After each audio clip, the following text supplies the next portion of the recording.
quel besoin? Mettre fin au délire du nazisme et du fascisme. Mettre fin à une période où, effectivement, un État, s'il était puissant, pouvait annexer son voisin, pouvait envahir son voisin, pouvait envoyer à la mort des milliers de gens en toute impunité. C'est parce que le nazisme a fait tant de dégâts que nous avons créé collectivement les Nations Unies, même s'il y avait encore à l'époque beaucoup de peuples colonisés et de puissances coloniales qui d'ailleurs plaidaient pour le droit des peuples à disposer d'eux-mêmes pour les peuples occidentaux, en oubliant que les peuples du Sud avaient également le droit à disposer d'eux-mêmes, ce qu'ils allaient réclamer avec force et avec succès très vite. Et donc c'est pour mettre au point que la Charte des Nations Unies plaide pour l'égalité souveraine des États. La souveraineté, c'est la protection de tous. La souveraineté dans l'incantatif, le peuple souverain exercera et que l'État doit rester le cadre des relations internationales, que l'État doit rester acteur pivot des relations internationales parce que, quel que soit le système des États, les chefs d'État sont redevables, ont une responsabilité devant leur opinion, alors que les autres responsables n'ont pas ce. Et donc c'est bien dans le cadre étatique que doit s'exercer la souveraineté et doit s'exercer la souveraineté populaire. Par 3 fois au cours du XXe siècle, nous avons manqué historique de bâtir un ordre nouveau que l'on relève. Après la Première Guerre mondiale, avec une société des nations qui était trop faible, trop imparfaite, et il faut rappeler des mots déjà d'un des deux dans l'époque. Et Ali Sélassié, l'empereur d'Éthiopie, avait dit « Si vous laissez l'Italie contre l'Éthiopie, c'est vous, pays européens, qui allez souffrir après. » On n'a pas entendu cet avertissement parce que c'était africain et donc les pays occidentaux pensaient que c'était pas très grave. Et en fait, Ali Sélassié avait été visionnaire. L'Italie avait violé la souveraineté de l'Éthiopie et ensuite l'Allemagne nazie, l'Italie fasciste allaient violer toutes les souverainetés en Europe et dans le monde. Et puis nous avons bâti les Nations Unies pour tenir compte des erreurs entre les deux guerres mondiales, avec effectivement un système où les grandes nations étaient responsables de la sécurité collective, mais ce Conseil de sécurité, c'est une division, parce que les alliances militaires ont pris le pas sur le fait que la sécurité était de l'ordre des Nations Unies. Il y a une exception à cela, une seule. Lorsque Gorbatchev, à la tête de l'Union soviétique, a accepté une sélection de son allié irakien qui avait envahi le Koweït, qui avait totalement violé la souveraineté du Koweït en l'annexant, et Gorbatchev avait dit « Je préfère préserver le droit international, donner tout sa puissance aux Nations Unies, plutôt que de protéger un allié qui s'est mal comporté, et il faut prévoir l'avenir. » Et effectivement, la guerre du Golfe de 90 n'a rien à voir avec la guerre du Golfe de l'année. C'est une guerre décidée au nom du droit international, au nom de la préservation de la souveraineté, alors que celle-ci, c'est en violation de la souveraineté de l'Iran et aujourd'hui du Liban. De même, la guerre de 2003 s'est faite en violation. Il n'est pas question de dire que pense de l'Irak, de Saddam Hussein, pense-t-on de l'Iran, de Ramé. En fait, la souveraineté ne se discute pas. L'État est souverain et un État extérieur n'a pas à dire qu'il doit être rejeté, par qui il doit être placé. Parce que c'est la porte ouverte à tous les où effectivement, on a beaucoup entendu. Donc Gorbatchev avait privilégié effectivement les Nations Unies, la sécurité collective au sens du terme, où la force est mise au service du droit et non pas où le droit est mis au service de la force. Et c'est une distinction fondamentale. Malheureusement, nous n'avons pas su tenir compte de ça et les pays occidentaux, notamment au sommet du G7 de 1983, abandonné Gorbatchev, et notamment les États-Unis, qui à l'époque étaient dirigés par George Bush, puis ensuite Clinton, préféraient en fait être vaincus que les bâtisseurs d'un nouvel ordre mondial. Et effectivement, je dis le Congrès en janvier 1983 dans son discours sur l'état de l'Union, grâce à Dieu, l'Amérique a gagné la guerre. Mais l'Amérique n'a pas gagné la guerre. C'est Gorbatchev qui avait accepté son soutien de changer international, de passer par l'ordre où les pays rentrent en où qu'un ne veut pas imposer. Et Gorbatchev avait mis à la souveraineté du pacte de Varsovie, décrite par Brezhnev en 1968 lorsque les pays du pacte envahissent la Tchécoslovaquie, en disant que seulement la souveraineté des pays communistes, des pays du pacte de Varsovie, était limitée par rapport à celle de l'Union soviétique. Et donc il dit on va passer cela à une doctrine où chaque chemin est lui. C'est la seule protection de l'ordre international. Que la souveraineté, c'est l'arme antique.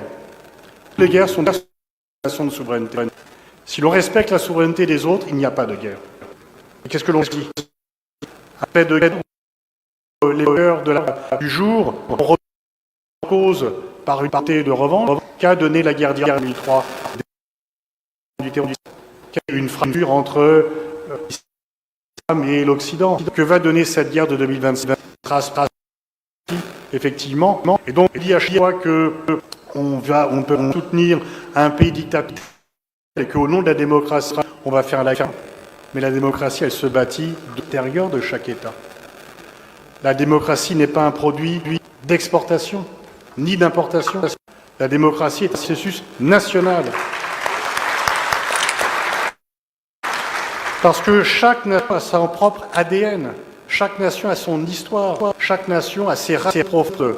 Et ce n'est pas au monde extérieur de dicter la conduite, sauf à un monde, finalement, un monde où, au nom de la mission civilisatrice, l'Occident, à la conquête du reste du monde, et voulait imposer au nom du monde humain. Le fait de prôner la démocratie par la force est un leurre, est en fait un piège qui vient déguiser les intentions profondes qui sont un pouvoir de domination et un pouvoir d'asservissement des autres nations contre lesquelles il a lutté. Et donc, effectivement, il ne faut pas tomber dans le piège d'un discours qui habille au nom de la démocratie, une soif de conquête, une soif d'asservissement des autres. Donald Trump, avec sa doctrine Make America Great Again, a compris que les États-Unis étaient en train de perdre puissance, s'il ne serait nécessaire de leur restituer. Si vous dites « Make America Great Again », c'est que quelque chose ne marche. Mais il estime qu'à un moment, il est dans une relation bilatérale plus que les autres et qu'il peut, c'est vu, s'il prend les autres par pays. Et donc, soit par la contrainte économique, on dit « Si tu n'es pas content, je fais des blocs, si tu n'es pas content, je fais des tarifs, etc. » Soit, jusqu'à utiliser comme il l'a fait contre l'Iran, alors qu'il a été élu pour mettre aux exécutions militaires qui se sont terminées par des échecs. Toutes les opérations interoccidentales, depuis le début du siècle, ont que ce que peut-être au nom de elles ont été. De l'Afghanistan en 2001, où une intervention est intervenue pour chasser les talibans, pour dépenser 2 000 milliards de dollars dans un pays où le PIB est de 20 milliards de dollars, voir les talibans au pouvoir en 2021, que les libérateurs ont vu comme des occupants. La guerre en Irak de 2003 était une guerre parfaitement illégale, sans autorisation du Conseil de sécurité. Et la guerre, les Nations Unies, la Charte des Nations Unies avait interdit le recours à la guerre, sauf 2 exceptions, la légitime défense. Mais la légitime défense ne doit pas être préventive, c'est un oxymore. Il n'y a pas de légitime défense préventive. Il y a une défense que si vous êtes vous-même, c'est militairement par un autre État. Ou décision collective de sécurité qui a été une fois en œuvre et ensuite, eh bien, encore, l'Occident et les États-Unis ont préféré la guerre froide que battre avec Gorbatchev, préféré voir l'Union soviétique répartie en 15 États en pensant qu'il serait plus faible. Qu'est-ce que cela fait? Ça fait le goût de la revanche de Poutine. Et Poutine est arrivé au pouvoir pour restaurer la grandeur de la Russie, qui avait été humiliée dans les années 90, sauf qu'il a à son tour fait l'erreur de vouloir imposer à son voisin ukrainien sa volonté, de nier la souveraineté de l'Ukraine, et finalement, à partir de 2022, il a quelque part perdu son pari parce que la Russie gardera le territoire ukrainien, très probablement, il ne sera pas reconnu, mais moins que si elle avait évité le droit à la guerre. Et là, dans cette guerre que Trump a lancée, bien sûr, il a le triomphe des apparences.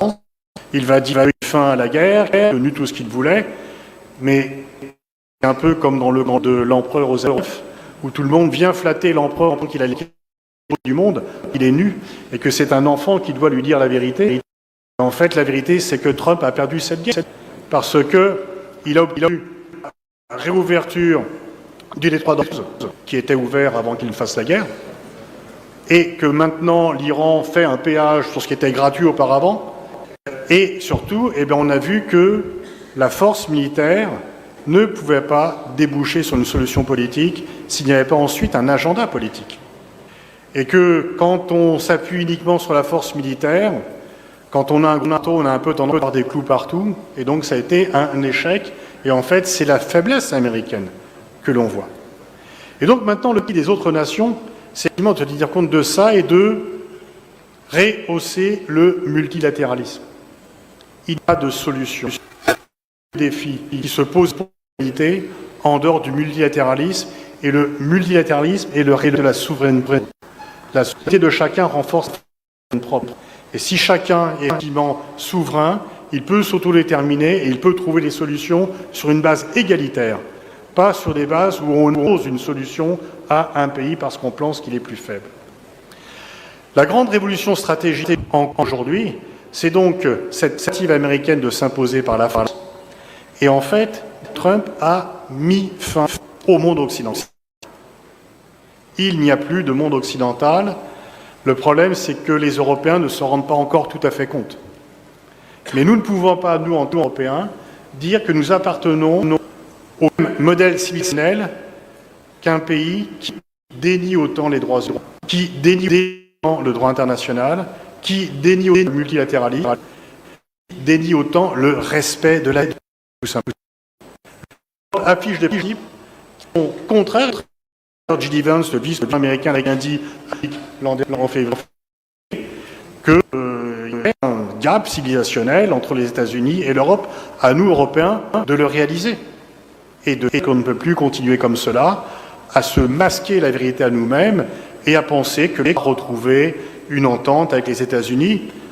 Les États-Unis nous crachent un peu au visage, il ne faut pas dire qu'il pleut. Il faut dire, okay, nous, on a des principes, on va aller autrement. Mais le problème, c'est que la différence entre le premier mandat de Trump et le deuxième, c'est que dans le premier mandat de Trump, il y avait des gens qui, dans son entourage, pouvaient lui tenir tête, alors qu'aujourd'hui, il n'y a que des gens qui ne viennent citer ses penchants les plus néfastes, qui conduisent comme des courtisans. Tout pouvoir doit sortir de cela. Trump croit triompher et en fait amener un échec patent parce que la guerre d'Iran qui a échoué, qui a quand même fait beaucoup de destruction, tous les pays du monde ont souffert de cette guerre. D'un point de vue économique, aussi bien la France que le Sénégal, une guerre pour laquelle nous n'étions pour rien, une guerre pour laquelle nous n'avons pas été consultés, quel Trump que l'on soit ensuite associé pour réparer les dégâts qu'il avait causés. Il a tout ça. Heureusement, les pays européens ont refusé de venir au cours en lui disant, écoute, tu es cassé, tu nettoies toi-même et on ne va pas venir faire dire. Mais tous les pays du monde, aussi bien en Afrique qu'en Asie, ont souffert des effets et vont souffrir encore des effets de cette qui va coûter à chaque État et à chaque nation. Et ceci est extrêmement terrible. Et donc, il faut aussi peut-être voir. On fait souvent, je pense qu'une différence en disant, certains de mes collègues en France disent, la grande différence, c'est entre les pays autoritaires et les démocratiques. La différence existait, il est très difficile de savoir qui détermine les critères, qui détermine qui est autoritaire, qui est démocratique. Il y a des loupés quand même un peu partout. C'est une façon alors se donner un air supérieur en voulant être celui qui est au checkpoint intellectuel en disant toi tu as le droit de rentrer, tu es une démocratie, toi tu te la portes, tu ne l'es pas une. Et je crois que c'est difficile de faire la comme ça. Et je pense que la véritable division du monde aujourd'hui, elle est entre les pays qui chérissent, respectent le multilatéralisme et ceux qui n'en tiennent pas compte. Je pense que leur agenda national est plus important que les autres nationaux et qu'ils peuvent de fait imposer national aux autres nations. Et ça, c'est un véritable danger parce que c'est une négation de la des Nations Unies de l'égalité sous des États. Bien sûr, le droit international n'est pas aussi vaillant, n'a pas chez les guerres, une force aussi respectée que le droit national. Dans tous les pays, il y a un code pénal, et dans le pays, il y a quand même des violences et l'excès. La question qui est posée, c'est que si est pire, est-ce que les faits est mieux? Non. Bien sûr, le droit international, le monde tout fait harmonieux, ne crée pas dans lequel chacun respecte l'autre. Mais ce que peut être certain, c'est que si ce monde dirigé par le droit international, avec des Nations Unies qui sont fortes et répétées, si le monde disparaît, ça sera le retour au XIXe siècle, avec les destructions du XXIe siècle.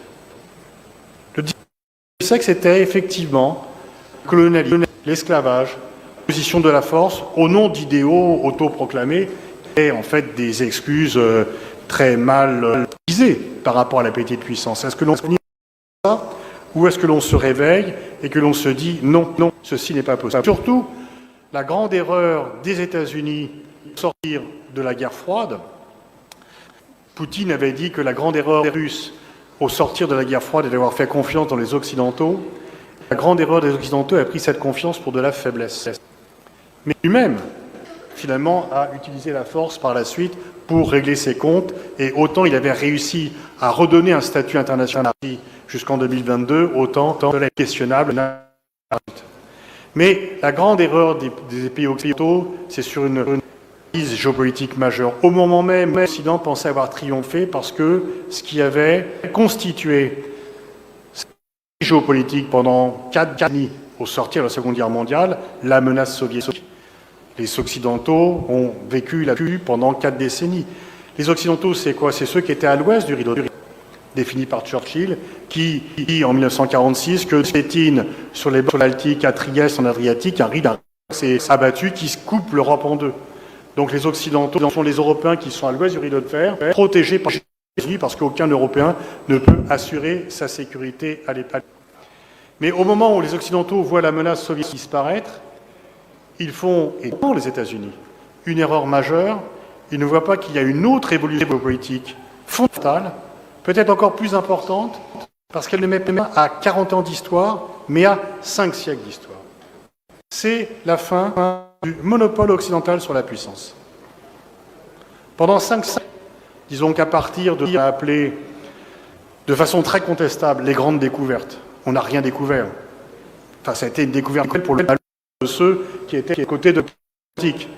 Et donc cette façon d'habiller un discours de façon bienveillante, alors que ça a été des massacres et des génocides, en tous les cas, à partir de la fin du XVe siècle, l'Europe s'est mise à dominer le monde et s'est mise à la conquête du monde. La guerre froide, le monde bipolaire, il a duré environ 4 décennies. La main occidentale sur le reste du monde a duré 5 siècles. Donc c'est beaucoup plus difficile à sortir de cette habitude. J'ai parmi mes collègues des gens qui ont encore une mentalité de guerre froide, qui voient encore les relations internationales à travers un prisme Est-Ouest alors que celui-ci n'existe plus. Il y a 40 ans, mais j'ai aussi des gens dans mon pays qui ont encore une vision occidentale de ce siècle qui n'existe plus. Parce qu'à partir de la fin du début des années 90, ce que n'ont pas vu au moment où il y avait le triomphe occidental par rapport à l'Union soviétique, c'était l'émergence du Sud. L'émergence, en fait, du Sud global, il n'y a plus de tiers-monde, il y a un monde global, c'est tout à fait différent. Et des pays qui, autrefois, n'avaient pas beaucoup droit à l'agenda, n'avaient pas beaucoup le droit à la parole, qui étaient parfois indépendants, mais qui n'étaient pas souverains. Et le défi, c'est de passer de l'indépendance à la souveraineté, justement.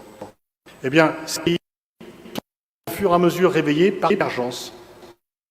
Il y a la Chine, bien sûr, mais en fait, il y a 60-80 pays qui ont émergé. Il y a à la fois des faillites monumentales pour certains PMA, et puis des pays qui ont dit, en fait, on dit parfois en France que le n'est pas une véritable notion, ça n'existe pas, et qui disent, en fait, on des colonies. Le Sud, ce n'est pas une catégorie unique, parce que dans ce vaste ensemble très divers, vous avez des pays très grands, des pays petits, vous avez des démocraties qui sont autoritaires, vous avez des pays très riches, d'autres qui sont moins développés, Et vous avez des pays qui s'opposent frontalement à l'Occident et d'autres qui veulent garder des relations avec le monde occidental, à condition que ce soit des relations de partenariat et pas des relations de dépendance, à condition que leur souveraineté soit respectée réellement et pas uniquement en parole, à condition qu'on ne vienne pas leur dire ce qu'il faut penser de telle guerre et de suivre, par exemple, des options qui ont été décidées sans eux et qu'on leur propose de suivre et d'adopter alors qu'ils n'ont pas été associés à leur élaboration. Ceci est terminé. Ceci ne peut plus exister. Et effectivement, la grande erreur de certains Occidentaux, pas de tous, il y a de grosses exceptions, c'est de ne pas comprendre que ce Sud global s'est levé et qu'il est prêt à des partenariats, mais qu'il n'est pas prêt au suivisme, pour dire de servilité. Et ce qui est en commun dans le débat de la diversité de ces pays, c'est de dire certains veulent avec l'Occident, comme le Nicaragua, comme l'Iran, comme la Corée du Nord, mais d'autres disent non, on veut bien avoir des relations avec l'Occident, mais traitez-nous comme des partenaires. Ne nous regardez pas de haut, vous nous regardez sur un pied d'égalité. Et en fait, ils ont tous en commun le rejet d'un monde dont l'agenda international serait réellement dicté par le monde occidental. Si les Occidentaux ne comprennent pas cela, s'ils continuent à se lancer dans des aventures militaires qui ne peuvent que se terminer par des actes retentissants qui sont eux pour tout le monde, eh bien, ils vont aggraver le problème. Mal définir les choses, c'est accroître les problèmes du monde, et que donc il faut reconnaître cela, et que l'on passe à un stade de relation, et finalement, nous-mêmes, pays européens, nous avons voulu être indépendants d'autres, eh bien, vous devez reconnaître le souci, cette soif d'indépendance, ne peut que grandir, ne peut que déboucher sur des partenariats plus équilibrés, et donc plus fructueux. Et donc le fait que le Sénégal veuille réclamer sa souveraineté de façon plus affirmée qu'autrefois, je pense est un atout pour la France. Parce que ça débouchera sur une relation plus harmonieuse, plus équilibrée et plus long terme. Chacun est à son compte. Il faut vivre sur les fantasmes du passé qui sont reçus. Les Occidentaux n'ont pas perdu la puissance. Ils n'ont pas perdu la richesse. Ils en ont perdu le monopole. Il y a de la place pour tout le monde. Et en fait, en table mondiale, eh bien, il ne doit pas y avoir des gens qui sont assis à table, d'autres qui sont éloignés, qu'on tabouret ou uniquement droit à faire le service. C'est effectivement quand chacun aura sa place que l'on pourra dominer, parce que du réchauffement climatique à la sécurité internationale, il n'y a pas de national problème que le se pose, les solutions de collectives, et si un pays pense encore par poser ça aux autres, il ne fait que nourrir les problèmes de la décennie suivante, il ne fait que nourrir les catastrophes à venir. Comprendre et souhaitons que l'échec de la guerre d'Iran soit la limite pour Donald Trump, je pense que fait le cas, mais c'est aussi nous collectivement, à nous de forcer l'influence du multilatéralisme. La France, le Premier ministre l'a réclamé à Davos, et d'arrêter de penser qu'on peut continuer à agir s'il y avait un pays qui, par sa naissance ou par la grâce de je ne sais quoi, continuer à imposer sa volonté aux autres États. C'est une impasse mortifère pour chacun. Le global existe, il s'est levé, il veut participer à sa juste place, détermination de l'agenda international et des règles de l'actif sur Terre. Il n'y a pas de plan B parce qu'il n'y a pas de planète B. Donc, si on pense pouvoir toujours imposer aux autres ce que l'on peut faire, eh bien on va à un échec une fois encore qui sera coûteux et le prix à payer sera de plus en plus fort. Alors effectivement, vous avez suivi au Sénégal une voie importante et je pense que l'État reste là-bas. Je relisais le livre que j'avais fait avec Pape Diouf il y a maintenant 15 ans, 16 ans.